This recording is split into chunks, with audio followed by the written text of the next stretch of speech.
정치권의 속내를 들여다보는 시간 각설하고 시즌2. 예, 오늘도 장성철 공론센터 소장, 장유미 변호사 두 분 나와 계십니다. 어서 오십시오. 네, 안녕하세요. 예, 뭐 국민의힘 최고위원 징계부터 한번 얘기를 꺼내봐야 될 것 같습니다.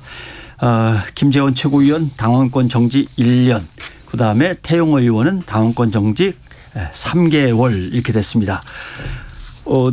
장유미 변호사님, 네. 이거 가지고 코멘트를 한번 하신 것 같아요. 어중간한 타협입니까 이게? 네, 저는 어중간하다. 어중간한 타협 내지 봉합의 산물이지 않나라는 생각이 들었는데요. 유승민 전 대표도 언급했듯이 사실상 대통령을 능멸한 거 아니냐 이렇게 보여지는 측면이 있어요. 저는 여러 징계 사유가 있었지만 핵심은 그 공천과 관련해서 개입했다는 의혹, 그 녹취 파문이 상당히 중심에 있다고 생각하거든요. 네. 그런데 이게 본인은 실질이 아니다라고 했지만 그 의혹이 저는 완전히 걷어지진 않았다라고 생각합니다. 일단 이종복 수석은 상당히 당권에도 많이 개입을 했던 분이고요. 여러 워딩이 남아있고 최고위원 돼서 구체적으로 본인이 용산을 찾아갔는데 이제는 마이크를 쥐고 스피커 역할을 하게 됐으니 대통령을 엄호하라는 취지로 얘기를 했고, 실제로요 태용호 의원이 그 이후에 일본 외교청사 문건에 대해서도 독도는 일본 땅이라고 했는데 그 부분을 비판하는 국내 여론에 대해서 악의적이라고까지 얘기를 해요. 대통령 내지는 대통령실을 엄호하는 거죠. 그 연장선상에서. 그러면 대단히 이상하다. 혹시 이종복 수석의 이 워딩이 뭐 문제가 된 건 아닌가? 영향을 미친 건 아닌가? 그런데 징계 사유에 올라왔을 때 본인이 그렇게 이야기할 수는 없겠죠. 그러면 징계를 엄청 세게 했다. 공천도 못 주고 아예 총선 출마의 길을 막아놨다라고 하면 본인이 어떤 방향으로 튈지 감당이 안 됐을 거라는 생각이 듭니다. 그래서 3개월이면 징계했다라는 외형은 갖추되 실제로 뭐 공천을 받을 수 있는 길은 터주고 중간에서 어중간하게 사실상 정치적 타협을 한 게 아닌가 이런 생각이 듭니다. 김재원 최고위원은 그렇게 정치적으로 위태위태한 어떤 요인들은 별로 없으니까 그냥 쭉 갔고, 태용호 의원은 그랬을 것이다. 장 수장님 어떻게 생각하십니까? 어중간한 타입이 아니고요. 완전히 봐줬죠. 그러니까 태용호 의원 3개월 같은 경우에는 참 이게 대통령실이 내년도 공천에 개입한다, 좌지우지한다 이러한 얘기였잖아요. 그럼 정말 여권 그리고 대통령실 집권 여당에 어마어마한 피해를 줬는데 3개월 당원권 정지했다라는 거는 정말 최소한으로 징계한 거다라고 말씀을 드리고, 김재원 최고위원 같은 경우는 당원권 정지 1년이잖아요. 김재원 최고는 정말 5.18 문제에 대한 망발 그리고 대통령실에서도 징계를 요구했다라는 보도까지 나왔었잖아요. 그런데 탈당 권고 이렇게 당에서 쫓아낸 것이 아니라 당원권 정지 1년은 봐줬다. 왜냐? 당원권 정지 1년 후에는 다시 최고위원으로 복귀할 수가 있어요. 그럼 완전 봐준 거죠. 이거는 상당히 미진한 그러한 징계였다라고 볼 수밖에 없습니다. 태용호 의원이 이제 최고위원직을 사퇴하겠습니다. 기자회견을 했고, 이제 윤리위원회가 그걸 받아가지고 가벼운 징계로 두 분이 말씀하신 대로 가벼운 징계로 끝냈다라고 할 때 그 이후에 태용호 의원이 보인 태도에 대해서는 어떻습니까? 뭐 원론적으로 그럴 수밖에 없었다라는 생각이 들고 밤새 고민이 많았던 것 같아요. 내가 탈당하는 게 맞는 것이냐, 탈당하면은 내가 과연 내년에 출마할 수 있을 것이냐, 그럼 탈당을 예를 들면 내가 징계를 받고 최고위원 사퇴하고 그렇게 한다면 내가 그럼 어떤 입장을 내야 될 것이냐. 결론적으로 원론적인 입장을 내세울 수밖에 없겠죠. 그냥 죄송하다라고 낮은 자세를 보이는 것이 가장 현명한 그냥 원칙적인 처신이었다라고 볼 수밖에 없죠. 근데 본인은 참 억울할 거예요.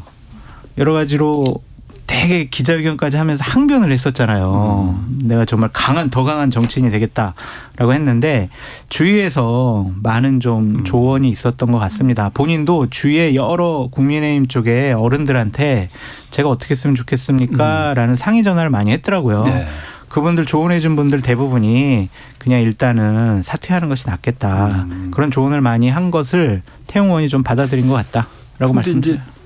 이렇게 쳐다보면 그래도 정치 지도자 아닙니까? 당의 최고위원이고 여당의 최고위원이니까 당원이고 당에서의 징계 문제가 걸려 있는 거긴 하지만 그래도 국민의 대표로서 정치를 했던 사람들이니까 국민한테 이런 점에서 제가 뭐 어떻게 부족했던 것 같습니다. 당에서 이렇게 처리하는데 뭐 너무 봐주셨는데 저는 더 깊이 반성하겠습니다. 뭐 이렇게 나올 수는 없을까 그렇죠. 하는 생각을 해요. 이 자세가 국민에 대한 사과, 사죄 그리고 본인이 징계 사유로 됐던 제주 4.3에 대해서 왜곡된 시각을 아주 단편적인 시각을 내보였던 거에 대해서 제주 도민들에 대한 어떤 사과 이런 건 일체 없었습니다. 당에 대한 사과, 대통령실에 대한 사죄 이 많이 있었다고 저는 보여져요. 그렇다면 이 징계가 앞으로도 정치적 내관이 될 수 있다는 생각이 드는 게요. 태영호 의원은 지금은 대단히 저자세를 보이고 있다라고 생각됩니다. 예. 그런데 강남 공천과 관련해서 홍준표 시장도 이벤트 공천이었다 이렇게 얘기하는데 사실 저는 적절한 공천이었는지는 잘 모르겠어요. 대한민국의 사정에 대해서 잘 안다고 보기는 어렵습니다. 그렇다면 뭐 전문성이라는 건 이제 대북 관계에 있어서 북한과의 어떤 이제 탈북민들과 관련한 어떤 문제들 이런 거에 대해서는 특수성을 가질 수 있었는데 강남 구민들과 관련한 어떤 뭐 민원을 해결한다거나 이런 그 기대를 하기는 어렵거든요. 그럼 다음 공천에서는 징계도 있었기 때문에 후순위로 밀릴 수밖에 없을 것 같은데 그랬을 때 태영호 의원이 지금의 정치적 자세를 스탠스를 견지할 것인가? 그러니까 박지원 전 국정원장 같은 경우에도 뭔가 터트려라 뭐 이렇게까지 얘기를 하던데 오늘 방송에서 내부 분란을 불러일으키기 위한 이감책 아니에요? 그러니까 뭔가 내관으로 계속 안고 있는 불안불안한 상황으로는 보입니다. 예. 근데 태용호 의원은 4.3에 대한 본인의 입장을 잘못 말했다라고 생각하지 않는 것 같아요. 그냥 확신하고 있는 것 같아요. 그러니까 뭐 제주도민 분들에게 사과할 필요가 없다. 국민들에게 내가 유감 표명할 필요도 없다라고 생각한 것 같습니다. 뭐 예를 들면 공산당 조직이나 그때로 치면 남노당 조직이나 어떤 것이 관여돼 있다면 그것은 다 북의 기밀성하고 관련돼 있는 것이고 아마 그분의 세계관이나 가치관은 그렇게 형성이 됐었기 때문에 그렇게 뭐 북한에서 교육을 받았다라고 얘기를 계속적으로 하고 있고 그것을 믿는다라고 얘기를 하고 있잖아요. 근데 어쨌든 대한민국에서 그 사건에 대해서는 규정을 내렸잖아요. 그러면 집권 여당의 최고위원이고 대한민국 국민이 됐으면 그거를 받아들여야죠. 그래서 저는 조금 부적절하다라고 말씀드려요. 아무튼 국민의힘이 아주 공식적인 입장입니다. 5.18 정신을 계승하고 그럼요. 제주 4.3을 국가통합, 국민통합의 차원에서 바라보고 있다라고 공식적으로 얘기를 해 주셔서 국민의힘이 또 그렇게 분명하게 입지를 갖다 다지고 있구나 생각을 했는데 태영호 의원은 근데 좀 미진한 것이 남아 있습니다. 왜냐하면 정치적 책임이나 도의적 책임 이 말고 후원금 쪼개기 같은 거는 이건 형사법에 관계된 거 아닙니까? 그렇죠. 정치자금법 위반 혐의가 있는 거고요. 본인은 굉장히 강하게 부인은 하고 있습니다. 이 부분이 뭔가 이 지자체 선거에 공천과 관련해 가지고 뒷돈을 받은 것처럼 언론에 의혹 제기가 된 건데 이 받은 수수한 시점 그런 부분도 전혀 뭐 선거 전이 아니었고 그 이후였었고 그리고 이게 쪼개기가 아니다. 그 개인들이 좀 자발적으로 한 것이다. 왜냐하면 정치자금을 후원하는 데는 이제 상한액이 있기 때문에 사실상 한 명이 여러 명의 외형을 갖춰가지고 그 상한액을 넘는 후원금을 할 수 없도록 돼 있는 건데 지금 언론에서 조망하는 부분 혐의를 받고 있는 부분은 그게 아니다. 다 실제로 공천을 받고 뭐 선거에도 나가고 이랬던 사람들이 지인, 친척, 가족들을 동원해가지고 후원을 했다라는 건데 일단 본인은 아니라고 하지만 지금 배당이 돼가지고 수사는 진행될 거고요. 이게 제가 의원실의 관행인가라고 했는데 사실 기자랑 통화를 해봤더니 다른 의원실에서는 우리는 이게 굉장히 위험한 걸 알고 있기 때문에 그런 식의 후원은 받지 않는다. 이렇게 비공식적으로 언급도 했다라고 합니다. 제가 이제 국회에서 한 20년 동안 보좌진 생활을 하면서 경험해본 바에 의하면 전형적인 쪼개기 후원 수법이에요. 그래서 이게 참 예전에 막 문제가 됐어가지고 되게 조심하는 분위기였었거든요. 사실 뭐 정치자금 하면 제일 먼저 그것부터 뭐 들여다보기 쉬운 거 아닙니까? 옛날에 뭐 노조에 쪼개기 후원 받아가지고 처벌도 받고 막 그랬었잖아요. 그래서 그 이후에는 의원들이 되게 조심하고 이러한 오해 안 받도록 상당히 유의한 점이 많았었거든요. 근데 왜 이런 일이 벌어졌었는지 저는 솔직히 이해가 되지 않습니다. 처음 해보는 거라 그럴 수도 있고. 자, 그런데 이거는 공수처의 수사 일부 담당이고 공수처의 학습으로 넘어간 것도 사실 있죠. 공천 개입 의혹도 이게 만약에 사실이라면 이것도 현행법과 저촉되는 겁니다. 네, 정당법 뭐 이런 부분에 문제가 되는 상황이 있고요. 그리고 일단 정무수석이면은 공무원이잖아요. 예. 일단 외형상 공무원입니다. 이제 정무직 공무원이긴 하지만 공무원의 정치적 중립 의무가 있어요. 그것을 지키지 않았을 땐 형사처벌 조항까지도 갖고 있습니다. 이 공직선거법과 이제 국가공무원법 등에 따르면 그렇게 돼 있습니다. 예. 그래서 만약에 왜 의원이 대통령을 엄호하지 않느냐? 당신 그러면 공천 신경 쓰고 있는데 엄호하지 않으면 뒤에 점점점은 사실 공천에 불이익할 수 있다라는 것이거든요. 그 말이 일단 당사자들은 실제가 아니라고는 하지만 뭔가 실체에 접근을 하고 수사 과정 중에 드러나게 된다면 이거는 사실 법적 책임을 부담해야 되는 부분도 있습니다. 그런데 기본적으로 조사를 하더라도 예. 다른 객관적인 증거가 없으면 이걸 과연 수사를 진행할 수 있을까라는 생각이 어려울 수 들어요. 있죠. 그렇죠? 만약에 진짜 태용 의원이 이진복 수석과 대화 나눈 거를 녹음을 했어요. 녹음. 네. 그러면 이제 빼도 박도 못 하는 거죠. 근데 이제 그런 거 없이 이진복 수석도 나는 그런 말 한 적 없어. 태용 의원도 아유 이진복 수석 그런 말 한 적 없고 내가 과장해서 얘기한 거야. 근데 다른 증거가 없어요. 그럼 이거는 유야무야 끝날 수밖에 없죠. 이제 태용호 의원이 공천에서 완전히 배제된다거나 하면 또 어떤 얘기를 꺼낼지는 모르겠지만 아무튼 그 전까지는 뭐 나올 게 있을 거라는 기대는 어렵겠네요. 진보 쪽에 계신 분들 패널 분들이 그런 식의 희망사항을 얘기하시는데 만약에 그렇게 되면은요 태용호 의원은 아마 국민의힘이라는 보수파 정당 플랫폼에서 앞으로 정치를 재개하기가 그렇죠. 힘들어요. 그래서 그런 극단적인 선택은 하지 않을 거고 윤석열 정권이 많이 남았잖아요. 내년 총선 치르더라도 한 3년 남았는데 거기서 또 북한 문제와 관련해서 여러 가지 중요한 역할을 맡을 수가 있기 때문에 그러한 일은 벌이지 않을 것이다. 벌이지 않을 거예요. 그거는 괜히 엉뚱한 희망사항일 뿐이다. 이간책이에요. 상당히 설득력 있습니다. 이간책이라는 데 대해서는. 그런데 그럼 좀 태용호 의원은 빼놓읍시다. 김재원 최고위원은 확실하게 승복하고 엉뚱한 말을 내놓을 가능성은 그분도 없는 거죠. 없는데 그분이 앞으로 정치적인 행보를 어떻게 목표로 잡았냐면 나는 내년에 무조건 출마해서 배지를 단다. 그 생각이에요. 그래가지고 일각에서는 김재원 의원과 좀 가까운 분들은 이러한 전망을 좀 많이 하더라고요. 일단은 탈당을 한다. 그래서 당을 하나 만든다. 누구랑? 정광훈 목사랑. 그래가지고 한 지역에 정말 올인을 해가지고 내년에 출마해서 배지를 다는데 모든 것을 다 바치겠다. 그러한 정치적인 플랜을 세우고 있는 것으로. 전광훈 목사는 글쎄요 뭐 기도해서 응답을 받았는지는 모르지만 여당으로 빨리 들어가고 싶어하는 눈치인데 당을 하나 만들 테니까 일로 오라 그러면 김재원 최고 여당에 있는 김재원 최고는 가치가 있지만. 아니 근데 전광훈 목사에 대해서 대통령실이나 국민의힘이 좀 배척하고 배제하는 분위기잖아요. 뭐 얼른 손을 빨리 떼려고 하는데. 지금은 계속 그래도 구애의 모습을 보이지만 결국 어느 시점에서는 본인도 정치에 관심이 되게 많은 분이잖아요. 그래서 정치적인 영향력을 확대하기 위한 플랫폼을 만들 가능성이 높다라고 보여져요. 그런데 혹시 김재원 최고가 그러면 무소속으로 해도 나가서 다시 당으로 복당하는 뭐 이런 거라도 가능할까요? 저는 그럴 가능성이 정말 99% 높다라고 전망해 봅니다. 왜냐하면요 거의 이 정도 수준이래요. 내년에 내가 배지를 달지 못하면 난 죽은 목숨이야라고까지 생각을 한다는 거예요. 그렇기 때문에 배지 다는데 모든 것을 역량을 다 투입할 것 같다라는 생각이 듭니다. 아니 김재원 최고가 예전에 뭐 어디 뉴스공장인가 출연해서 김호준 뉴스공장장하고 누가 먼저 잘리나 봅시다 뭐 그런 얘기 했는데 결국 둘 다 잘리긴 했는데 그 미래가 어떻게 되는지는 더 지켜봐야겠네요. 네. 얘기 나온 김에 장소영 얘기가 엄청 재밌습니다. 유승민 전 의원은 SNS에 그때 글을 열심히 올리시는데 다음 걸 준비하기 때문에 그런 겁니까? 근데 얼마 전에 인터뷰를 하셨는데 본인은 내년에 배지 한 번 더 다는 거에 연연하지 않겠다. 연연하지 않겠다는 것은 뭐 안 되면 되고 되면 되고 안 되면 안 되는 거지 이런 뜻입니까? 근데 현실적으로 국민의힘이라는 정당의 공천을 받지 않고 무소속으로 출마하거나 아니면 제3정당으로 출마를 했을 때 과연 당선될 수가 있을 것이냐. 수도권 아니면은 뭐 대구 지역일 텐데 현실적인 당선에 대한 좀 의문을 본인이 좀 중요시하게 생각하시는 것 같고요. 본인이 이런 입장이죠.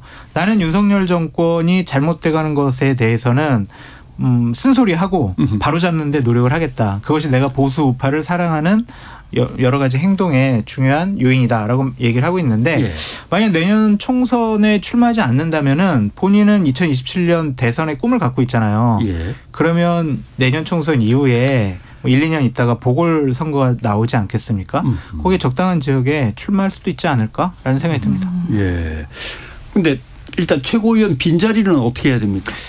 지금 30일 이내에 전국위원회를 열어가지고 예. 지금 전국위원회 투표로 선정을 하게 되었는데요. 만약에 한 명만 출마하겠다 그러면은요, 그냥 무투표 찬반으로 갈려요. 네. 그 사람을 찬성하냐 반대하냐 그걸로 선택을 하고 2명 이상일 경우에는 투표를 하게 됩니다. 예. 그래서 다수 득표자가 최고위원이 되는데 결국에는 김기현 대표랑 좀 가까운 분이 이번에 출마하고 당선될 가능성이 높지 않을까. 왜냐? 김기현 대표로서는 자꾸 언론이나 야당이나 아니면은 비주류에서 이거 올해 못 가. 이거 공천 못 해. 결국에는 올해 말에 가면 비대위야. 이런 얘기를 하잖아요. 그러니까 자기 사람으로 최고위원회를 구성하고 탄탄하게 좀 뒷받침하는 모습을 보여야 된다라는 분명히 강박관념이 있을 거예요. 그래서 이번 최고위원은 김기현 당대표의 몫이다라고 볼 수밖에 없습니다. 예.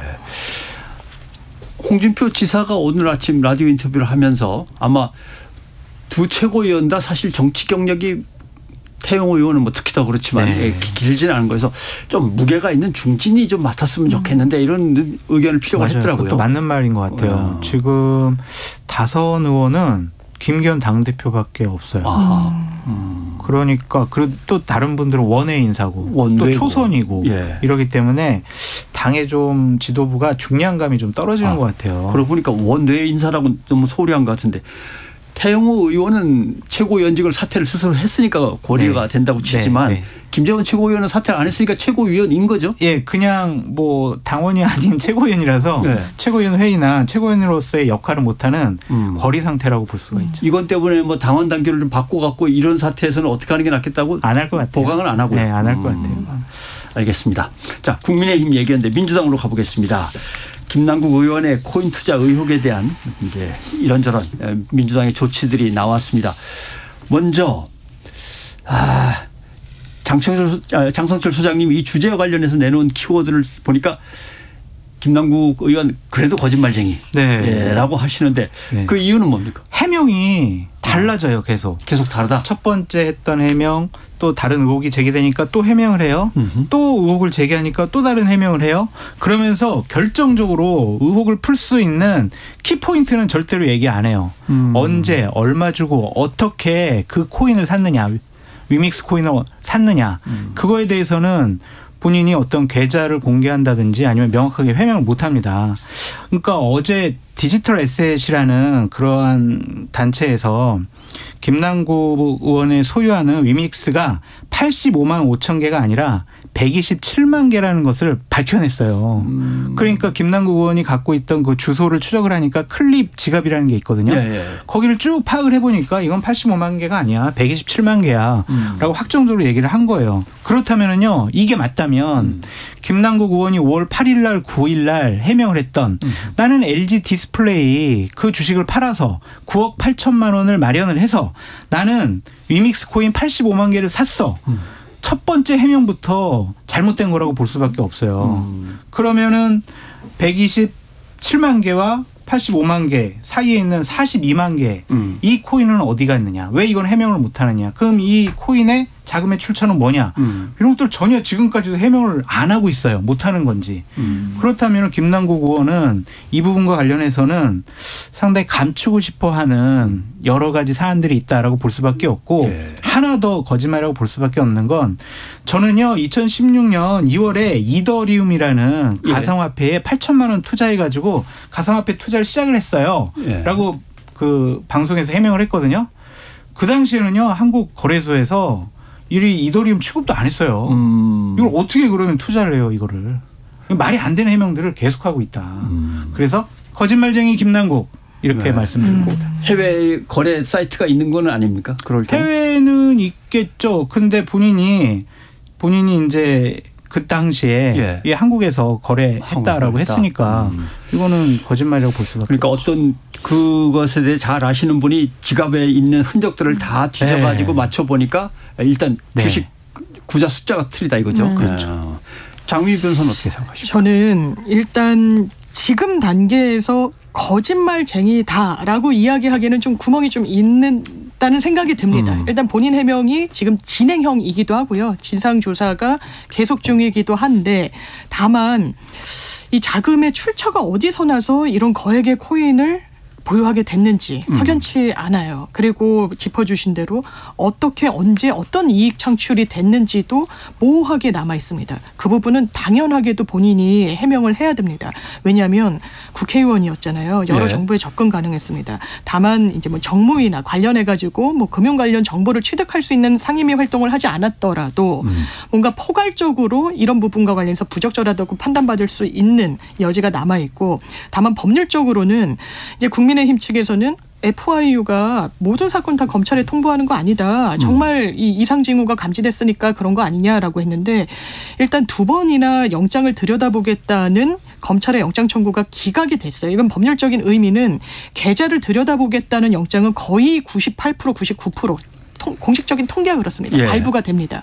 그런데 다량 보유만으로 범죄 의혹이 있다라고 보기 어렵다는 게 법원의 또 판단이었어서 앞으로 어떤 해명을 하느냐 그리고 앞으로 어떤 진상이 규명되느냐에 따라서 사실 뭐 정치적인 행로 그리고 법적인 책임 여부 갈려진다고 생각합니다. 진상조사단을 일단 민주당이 꾸렸다고 원내대표는 이제 얘기를 했고 열심히 철저히 조사하겠습니다라고 했는데 이 얘기들은 계속 나오는 게 많아요. 뭐 아까 120몇만 주다라고 하는 얘기도 나왔고 별도로 뭐 얼마의 코인 더 있다는 얘기 외에 뭐 이재명 대표의 이름이 거론되면서 그 펀드도 의심된다 계속 나오는데 일단 진상조사단이 분명하게 이거는 확실하게 밝혀내야 된다라고 생각하는 것들은 어떤 것들이십니까? 전 로비예요. 로비. 그러니까 이 위메이드라는 회사가 이 위믹스라는 이 가상 자산을 이렇게 유통시키고 공식적으로 인정받고 또한 이 가격을 올리기 위해서 또한 상장 폐지 된다라고 공식 뭐 이게 의무는 아니지만 여러 가지 이상한 얘기들 예를 들면 자기네들이 발행한 가상자산 숫자보다 훨씬 더 많이 발행을 했어요. 2배 이상. 2배 정도. 그러니까 이것은 문제가 있어서 이제 상장 폐지가 된다라는 것을 막기 위해서 국회에 엄청난 로비를 했거든요. 거기에 이제 김남국 의원이 연루된 것이 아니냐 아니면은 다른 의원들도 연루된 것이 아니냐 그것부터 저는 파악을 해봐야 한다라고 말씀을 드려요. 자칫 잘못하면 이 사건이 민주당의 큰 핵폭탄이 될 수도 있다. 그러니까 예를 들면요. 그 사람들이 발행을 제가 대략 100개 발행을 해요. 근데 실질적으로는 200개를 발행해서 그 신고하지 않은 100개 정도는 다 로비로 나눠주는 거예요. 아, 저희들 좀 많이 봐주세요. 저희들 이런 어려움이 있는데 좀 도와주세요. 대신 가상화폐 이거 좀 드릴게요. 라면서 가상화폐로 로비를 했어요. 주면서. 이러면은 이건 정말 사법적인 문제까지도 확대될 수가 있잖아요. 그러니까 이러한 소문들이 있거든요. 그러니까 민주당 의원들이 더 잘 알아요. 그 당시에 어마어마한 로비를 했었거든요. 그러니까 이 부분이 명확하게 밝혀져야 김남국 의원이 어떻게 거기에 투자하게 됐고 그 가상화폐를 확보하게 됐는지를 알 수가 있을 거예요. 저는 위메드 이거를 확실히 밝혀야 된다고 말씀드려요. 로비. 지금 점처럼 사실관계들이 좀 흩어져 있는 것 같아요. 이를테면 게임협회에서도 사실상 국회에 굉장히 우리가 로비를 많이 했다. 그리고 뭐 P2E라는 것과 관련해서 이게 굉장히 사행성이 있는데 입법적으로 잘 규율이 안 되고 있었어요. 그러니까 게임 아이템을 코인으로 바꿔서 현금화할 수 있도록 하는 그런 것이었는데 이 부분이 뭐 바다 이야기 비슷한 겁니다. 엄청나게 규제를 했었죠. 그런데 이게 신기술과 접목이 되다 보니까 입법적인 공백이 있어서 그걸 또 들어와서 국회의원들에게 만약에 로비를 하지 않았는지 또 이재명 펀드라는 것도 그 당시에 온라인 소통위원장을 대선 국면에서 김남국 의원이 맡았었기 때문에 이 NFT에 기반한 펀드를 본인이 대단히 홍보를 했고 그리고 실제로 그 이후에 NFT 기술로 동일하게 그 구동되고 있는 본인이 보유하고 있던 펀드 그 코인도 가격이 상승했다라고 하니까 좀 짚히는 부분이 여러 군데 이제 지금 흩어져 있는 것 같습니다. 아마 검찰이 이상 징후를 감지해서 통보를 받은 이상 수사를 개시하지 않을 수 없는 국면입니다. 그래서 이게 아마 좀 촘촘히 들어가면서 실체에 접근할 수 있을지 실체가 있었는지 없었는지 가려내야 될 것 같습니다. 근데 제가 꼭 드리고 싶은 말씀이 있어요. 그러니까 국회의원이란 선출직 공직자들 뭐 자유시장 경제체제 대한민국에서 주식 투자도 할 수 있고 가상화폐 뭐 투자도 할 수 있죠. 근데 돈 벌려면요. 국회의원 해서는 안 돼요. 공직자에서는 안 됩니다. 왜냐면요. 계속 나 돈 벌어야지, 나 투자 어디 할까? 그 고민할 시간에 국민의 삶은 어떤 게 어려울까? 우리가 제도적으로 법적으로 뭘 뒷받침해야 될까? 뭘 개선해야 될까? 그거 하라고 국회의원에 출마한 거고 국민들이 뽑아준 거잖아요. 예. 그런 사람들이 앉아가지고 계속 이 뭐 노트북이나 휴대폰 보면서 내가 투자한 거 얼마 올랐을까, 얼마 내렸을까, 딴 거 뭐 투자할까, 이런 거 고민하는 거 말이 안 되잖아요. 그래서 돈 벌고 싶으면은요, 공직자 하지 나가서 마세요. 벌고. 국회의원 하지 마세요. 제발 네. 부탁드립니다. 아무튼 네. 알겠습니다. 자, 지금 얘기한 것들은 일단 조사단에서 이런 것들을 좀 명백하게 좀 밝혀줬으면 좋겠다라고 하는 거지, 뭐 사실관계하고는 그렇죠. 뭐 거리가 있는 것들도 분명히 있습니다. 네. 자, 다른 얘기로 좀 넘어가 봐야겠습니다. 홍준표 대구시장과 이재명 민주당 대표, 이재명 민주당 대표와 홍준표 대구시장이 만났습니다. 상징적인 건지, 만나다 뭐 대구 안동 다 옆인데 뭐 만날 수도 있는 거지, 이걸 어떻게 봐야 될까요? 저는 진중권 교수가 뭐 B급 영수회담이다 이렇게 평가절하했더라고요. 예. 그런데 그렇게 평가절하할 부분은 아니고요. 저는 홍준표 시장이 대단히 정치적으로 영리한 선택을 했다라는 생각이 일단 들었습니다. 윤석열 대통령이 집권 1년이 됐죠. 야당 대표 만나지 않았습니다. 사법 리스크가 있다는 이유에서예요. 그렇지만 정치적 현실이 민주당의 당원들이 이재명이랑 정치인을 굉장히 높은 이런 지지율로 당대표로 세웠습니다. 이게 정치적 현실이에요. 그냥 투덜대듯이 전 정권이 잘못해서 우리가 일을 못한다, 야당이 협조해주지 않아서 우리가 힘을 받지 못한다, 이거는 집권 여당의 온당한 자세가 아닙니다. 야당이 협조하지 않으면 협조하도록 만들어내는 게 집권 세력의 의무이자 숙제 아니겠어요? 예. 투덜대지 말고 만나야 되는데, 이 만나지 않음으로 인해서 국민들이 이거 윤석열 대통령 너무 좁은 정치하는 거 아니야? 작은 정치하는 거 아니야? 라고 했을 때 내가 대인배가 여기 있소이다라고 홍준표 시장이 나선 것으로 보입니다. 나름대로 이제 자기의 좌표를 국민의힘의 어떤 지도적인 위치가 아니라 국민들이 다 바라보는 나라의 큰 인물, 이렇게 좌표를 찍고 그리로 가야겠다라고 마음을 먹인 거냐, 이런 것 같은데. 아니, 근데 앵커님, 근데 그렇게 거룩하게 볼 게 아니라 이게 바람직스러운 모습 아니에요? 그러니까 김기현 당대표가 광주 가면은 강기정 광주시장 만나가지고 예. 여러 가지 광주의 현안 문제라든지 국정에 대해서 논의할 수 있잖아요. 근데 야당 대표가 왔는데 지자체장이 오든 말든 하면 그것도 사실 예의도 아니고. 그렇잖아요. 예. 그래서 만난 거는 정말 잘하셨다라는 생각이 들고, 거기서 또 뭐 윤석열 대통령의 협치 안 하는 모습까지 비판하는 것은 조금 무리가 있어 보인다. 아니, 근데 뭔가 보면 홍준표 시장이 항상 윤 대통령도 그렇고 김기현 대표를 보고 그렇게 하면 안 되지라고 하는 어떤 게 질타라고 하면 좀 뭐하지만 맞아요. 지적 정도는 하고 있거든요. 그래서 그 다음 뭔가 꿈꾸는 것이 있는가, 이런 생각을 하는 거죠. 아니, 본인은 2027년대 대선 출마하고 싶어 하는데 특히 김기현 당대표에 대해서는 뒤끝 장렬.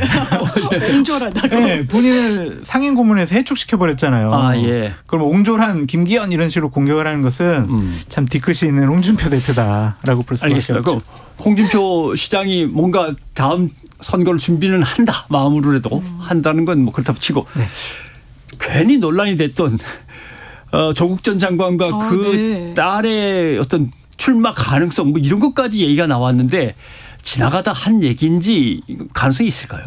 저는 가능성이 있다고 봐요. 그래요? 사실은 제가 지난 주말에 조국 전 장관 출마와 그 따님인 조민 씨 출마 관련해서 방송에서 한번 언급을 했었거든요. 그래서 조국 전 장관은 지금 재판을 받고 있기 때문에 지금 출마하기는 좀 어렵더라도 조민 씨가 출마할 가능성이 높다, 오히려. 그렇게 얘기를 했더니 바로 조국 전 장관이 딴 분을 통해서 저에게 좀 항의성 얘기를 해오더라고요.